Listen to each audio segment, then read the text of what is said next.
এই ভিডিওতে আমরা যে নতুন ওয়ার্ডটি সম্বন্ধে জানব সে ওয়ার্ডটি বর্তমানে ফ্রিল্যান্সিং মার্কেটে অত্যন্ত পরিচিত।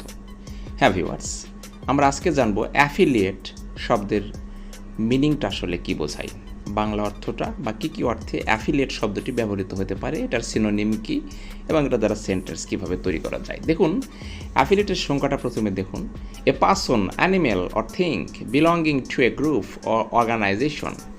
অর্থাৎ অ্যাফিলিয়েট হচ্ছে একটা ব্যক্তি হতে পারে, অথবা কোনো প্রাণী হতে পারে, অথবা যে কোনো কিছুর একটা বস্তু হতে পারে, এবং সেই জিনিসটা বা সেই বস্তুটা বা সেই প্রাণীটা অবশ্যই কোনো না কোনো গোত্র বা সংঘের সাথে যুক্ত হবে, অর্থাৎ কোনো সংঘের একটি সদস্য, এরকমটা বোঝায়। দেখুন একটা sentence, she is an affiliate of the school debate team. অর্থাৎ সে হচ্ছে একজন স্কুলের বিতর্ক প্রতিযোগিতার সদস্য। তো অ্যাফিলিয়েটের বিকল্প হিসেবে আপনারা যে সিনোনিম বা অল্টারনেটিভ ওয়ার্ডসগুলো ব্যবহার করতে পারবেন সেগুলো হচ্ছে participant, associate, part, representative, member. অর্থাৎ অ্যাফিলিয়েট শব্দের সিনোনিম হিসেবে আপনারা যদি প্রতিশব্দ হিসেবে যদি অন্য শব্দ ব্যবহার করতে চান তাহলে আপনারা পার্টিসিপেন্ট, অ্যাসোসিয়েট, পার্ট, রিপ্রেজেন্টেটিভ অথবা মেম্বার শব্দটি ব্যবহার করতে পারবেন।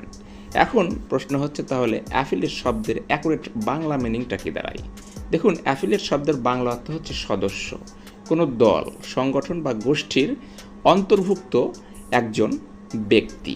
আশা করি বুঝতে পেরেছেন অ্যাফিলিয়েট শব্দটি দ্বারা কি বোঝানো হয়। মূলত সাহায্যকারী, এক কথায় যোগাযোগকারী বা সদস্য। ধন্যবাদ।